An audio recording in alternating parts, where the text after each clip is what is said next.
ಓಂ ಸದ್ಗುರುನಾಥ ಶರಣಂ ಜಯ ಜಯ. ಓಂ ಸಚ್ಚಿದಾನಂದ ಶರಣಂ ಜಯ ಜಯ. ಎಲ್ಲರಿಗೂ ನನ್ನ ನಮಸ್ಕಾರಗಳು. ಜ್ಞಾನೇಶ್ವರಿ ಗೀತಾಮೃತ ಶ್ರೀಕೃಷ್ಣ ಅರ್ಜುನರ ಸಂವಾದ ರೂಪವನ್ನು ನೋಡ್ತಾ ಇದ್ದೋ. ಕೃಷ್ಣ ಪರಮಾತ್ಮನು ಒಂದೊಂದೇ ವಿಚಾರವಾಗಿ ಅರ್ಜುನನಿಗೆ ಜ್ಞಾನೋಪದೇಶವನ್ನು ಮಾಡ್ತಾ ಇದ್ದ. ಇದು ಲೋಕದ ಹಿತದೃಷ್ಟಿಯಿಂದ ಎಲ್ಲರಿಗೂ ತಲುಪಬೇಕು ಅನ್ನೋ ದೃಷ್ಟಿಯಿಂದ ಅರ್ಜುನನ ನೆಪ ಮಾಡಿಕೊಂಡು ಕೃಷ್ಣ ಪರಮಾತ್ಮನು ಹೇಳ್ತಾ ಇದ್ದ. ಈಗ ಆರ್ಜವದ ಗುಣ ಆಯಿತು. ಈಗ ಮುಂದೆ ಏನು ಹೇಳ್ತಾನೆ ಅಂದರೆ, ಹೇ ಚತುರ ಶ್ರೇಷ್ಠನಾದ ಅರ್ಜುನ, ಇನ್ನು ನಿನಗೆ ಗುರುಭಕ್ತಿಯು ಯಾವ ರೀತಿ ಇರಬೇಕೆಂಬುದನ್ನು ಹೇಳುವೆನು.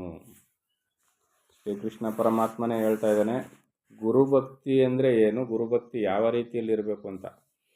ಈಗ ನಾವು ಹಲವಾರು ಜ್ಞಾನಿಗಳು ಹೇಳಿರ್ತಾರೆ, ಕೇಳಿರ್ತೀವಿ.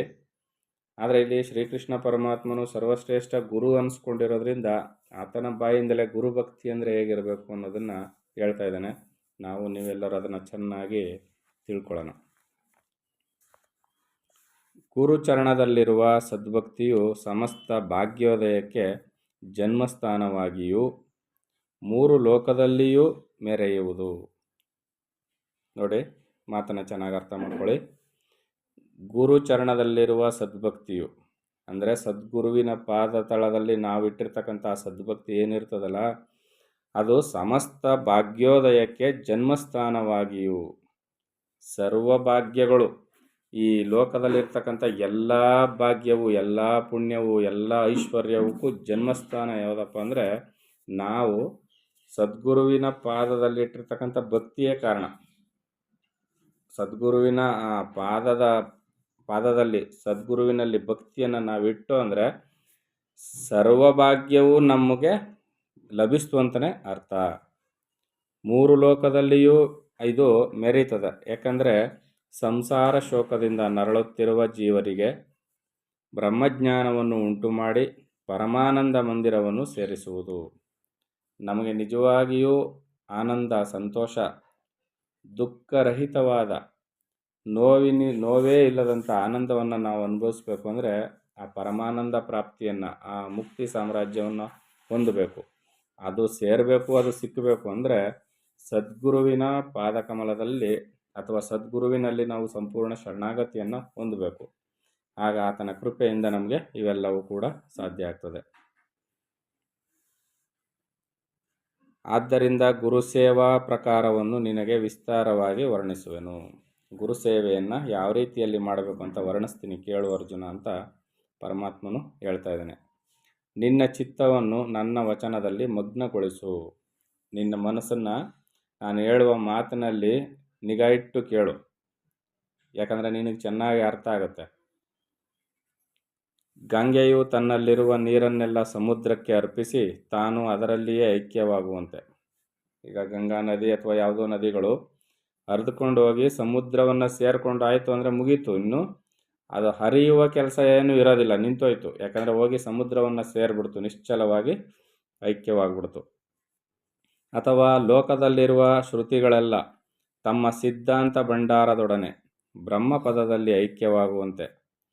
ಲೋಕದಲ್ಲಿರುವ ಶ್ರುತಿಗಳೆಲ್ಲ ಯಾವ ಆತ್ಮಜ್ಞಾನವನ್ನು ಕುರಿತು ಯಾವ್ಯಾವ ಧರ್ಮಶಾಸ್ತ್ರಗಳು ಏನೇನು ಹೇಳ್ತವೋ ಅವೆಲ್ಲವೂ ಕೂಡ ಬ್ರಹ್ಮಪದದಲ್ಲಿ ಐಕ್ಯ ಆಗ್ಬಿಡ್ತು ಅಂದರೆ ಅಲ್ಲಿಗೆ ಮುಗೀತು. ಇನ್ಯಾವುದರ ವರ್ಣನೆಯನ್ನು ಕೊಡಬೇಕಾದ ಅಗತ್ಯ ಇರೋದಿಲ್ಲ. ಯಾಕಂದರೆ ಸೇರಬೇಕಾದ ಜಾಗ ಸೇರಿ ಆಯಿತು, ಅದರಿಂದ ಐಕ್ಯವಾಗುವಂತೆ. ಅಥವಾ ಸುಗುಣವತಿಯಾದ ಪತಿವ್ರತಾ ಸ್ತ್ರೀಯು ತನ್ನ ಸರ್ವಜೀವಿತವನ್ನು ಪತಿಗಾಗಿ ಅರ್ಪಿಸುವಂತೆ. ಯಾವನು ತನ್ನ ಸರ್ವಸ್ವವನ್ನು ಗುರುಚರಣಕ್ಕೆ ಅರ್ಪಿಸುವನೋ, ಯಾವನು ಗುರುಸೇವೆಗಾಗಿಯೇ ಜನ್ಮವೆತ್ತಿರುವನೋ, ವಿರಹಗೊಂಡ ಪತಿವ್ರತಾ ಸ್ತ್ರೀಯು ಸದಾ ತನ್ನ ಪತಿಯನ್ನೇ ಸ್ಮರಿಸುವಂತೆ, ಯಾವನು ಗುರುವು ವಾಸಿಸುವ ದಿಕ್ಕಿನಿಂದ ಬರುವ ಗಾಳಿಯನ್ನು ನೋಡಿ ಅದನ್ನು ಸಾಷ್ಟಾಂಗ ಪ್ರಣಾಮ ಮಾಡುತ್ತಾ ಸ್ವಾಗತಿಸಿ ನನ್ನ ಮನೆಗೆ ಬಾಯೆಂದು ಪ್ರೇಮದಿಂದ ಪ್ರಾರ್ಥಿಸುವನೋ. ನೋಡಿ ಏನು ಹೇಳ್ತಾ ಇದರಲ್ಲಿ. ಈಗ ನನ್ನ ಗುರುಗಳು ಯಾವುದೋ ಒಂದು ದಿಕ್ಕಿನಲ್ಲಿರ್ತಾರೆ. ಆ ದಿಕ್ಕಿನಿಂದ ಗಾಳಿ ಬೀಸಿದ್ರೆ ಅಯ್ಯೋ ನನ್ನ ಗುರು ವಾಸ ಮಾಡ್ತಕ್ಕಂಥ ದಿಕ್ಕಿನಿಂದ ಬಂದಿದೆಯಾ, ನನ್ನ ಮನೆಗೆ ಒಂದು ಸಲ ಪ್ರವೇಶ ಮಾಡಿ ಹೋಗಪ್ಪ ಅಂತ ಗಾಳಿಯನ್ನು ಪ್ರಾರ್ಥನೆ ಮಾಡ್ತಾನಂತೆ. ಅಂಥ ಗುರುಭಕ್ತಿ. ಗುರುವು ವಾಸಿಸುವ ದಿಕ್ಕಿಗೆ ಎದುರಾಗಿ ಪ್ರೇಮದಿಂದ ಮಾತನಾಡುತ್ತಾ ತನ್ನ ಜೀವಿತವನ್ನೇ ಗುರುಗ್ರಹಕ್ಕೆ ಒತ್ತೆ ಇಟ್ಟು, ಗೋಶಾಲೆಯಲ್ಲಿ ಹಗ್ಗದಿಂದ ಕಟ್ಟಲ್ಪಟ್ಟಿರುವ ಕರುವು ಹೊಲದಲ್ಲಿ ಮೇಯುತ್ತಿರುವ ತನ್ನ ತಾಯಿಯನ್ನೇ ಸ್ಮರಿಸುವಂತೆ. ಎಲ್ಲರಿಗೂ ಅನುಭವ ಇರ್ತಕ್ಕಂಥ ಮಾತಿದು. ಕೊಟ್ಟಿಗೆಯಲ್ಲಿ ಕರುವನ್ನು ಕಟ್ಟಾಕಿರ್ತಾರೆ, ತಾಯಿ ಹೊರಗಡೆ ಬೇಯಕ್ಕೆ ಹೋಗಿರ್ತದೆ. ಇದು ತನ್ನ ತಾಯಿಯನ್ನೇ ಸ್ಮರಣೆ ಮಾಡ್ತಾ ಇರ್ತದೆ. ಅಮ್ಮ ಯಾವಾಗ ಬರ್ತಾಳೋ, ಯಾವಾಗ ಹಾಲು ಉಣಿಸ್ತಾಳೋ ಅಂತ. ಅಮ್ಮ ಏನು ಕಮ್ಮಿ ಅಲ್ಲ, ನಾನು ಯಾವಾಗ ಹೊಟ್ಟೆ ತುಂಬ ಮೇಯ್ದು ಹೋಗಿ ನನ್ನ ಮಗುನ ನೋಡ್ತೀನೋ, ಅದಕ್ಕೆ ಹಾಲು ಕುಡಿಸ್ತೀನಿ ಅಂತ ಆಕೆನೂ ಅಲ್ಲೇ ಸ್ಮರಣೆ ಮಾಡ್ತಿರ್ತಾಳೆ. ಆಕೆಯ ಕೆಚ್ಚಲಿನಲ್ಲಿ ಹಾಲು ಸೋರ್ತಾ ಇರ್ತದೆ. ನನ್ನ ಮಗುಗೆ ಹಾಲು ಕೊಡಬೇಕು ಅನ್ನೋ ಒಂದು ಆ ಪ್ರೀತಿಯ ಮಮತೆಯ ಕರೆ ಅವಳನ್ನು ಕರೀತಾ ಇರ್ತದೆ ಅಲ್ಲಿಗೆ. ಈ ರೀತಿಯಲ್ಲಿ ಗುರುವಿನಲ್ಲಿಯೂ ಕೂಡ ಅದೇ ಥರ ಇರ್ತದೆ, ಶಿಷ್ಯನಲ್ಲಿಯೂ ಕೂಡ ಇದೇ ಭಾವನೆ ಇರಬೇಕು. ಗುರುವಿನ ದರ್ಶನವು ಯಾವಾಗ ದೊರೆಯುವುದೋ ಎಂದು ಹಗಲಿರುಳು ವಿರಹದಿಂದ ಚಿಂತಿಸುತ್ತಿರುವನು.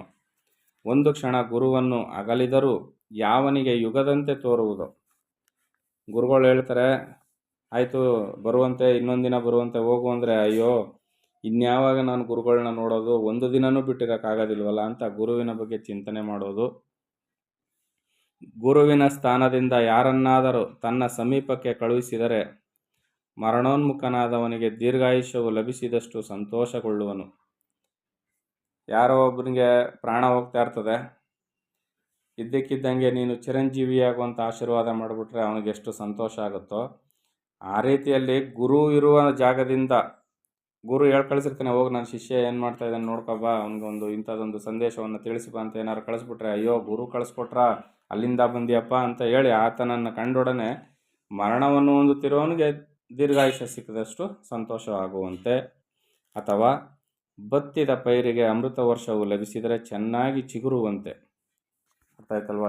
ಈಗ ತಾನೇ ಬತ್ತಿ ಹೋಗ್ತಾ ಇರ್ತದೆ, ಅಂಥ ಬೆಳೆಗೆ ಮಳೆ ಚೆನ್ನಾಗಿ ಆದರೆ, ಅಮೃತ ವರ್ಷವಾದರೆ ಹೇಗೆ ಚಿಗುರುತ್ತೋ ಅದರಂತೆ. ಅಥವಾ ಹಳ್ಳದಲ್ಲಿರುವ ಮೀನಿಗೆ ದೊಡ್ಡ ಸರೋವರವು ಲಭಿಸಿದರೆ ಆನಂದಿಸುವಂತೆ. ಅಥವಾ ಕಡು ದರಿದ್ರನಿಗೆ ಹೂತಿಟ್ಟಿದ್ದ ಧನರಾಶಿಯು ಲಭಿಸಿದರೆ ಧನ್ಯನಾದೆನು ಎನ್ನುವಂತೆ. ಈ ರೀತಿಯಲ್ಲಿ. ಮತ್ತು ದರಿದ್ರನಿಗೆ ಇಂದ್ರ ಪದವಿಯು ಲಭಿಸಿದರೆ ಅಪಾರವಾಗಿ ಹರ್ಷಗೊಳ್ಳುವಂತೆ. ಗುರುಕುಲದ ವಾರ್ತೆಯನ್ನು ಕೇಳುತ್ತಲೇ ಯಾವನು ಆಕಾಶವು ಹಿಡಿಸಲಾರದಷ್ಟು ಅಪಾರವಾಗಿ ಆನಂದಗೊಳ್ಳುವನೋ, ಹೇ ಅರ್ಜುನ, ಇಂತಹ ಭಕ್ತನಲ್ಲಿ ಸೇವಾಜ್ಞಾನವು ನಿರಂತರವೂ ಸಿದ್ಧವಾಗುವುದೆಂದು ತಿಳಿ. ಈ ರೀತಿಯಲ್ಲಿ ಆತನು ಗುರುವಿನಲ್ಲಿ ಸೇವಾ ಭಾವನೆಯನ್ನು ಇಟ್ಕೊಂಡಿರಬೇಕು. ಅಂಥವನಿಗೆ ಗುರುಕೃಪೆ ಅಂತಕ್ಕಂಥದ್ದು ಹೇರಳವಾಗಿ ಹರಿದು ಬರ್ತಾ ಇರ್ತದೆ.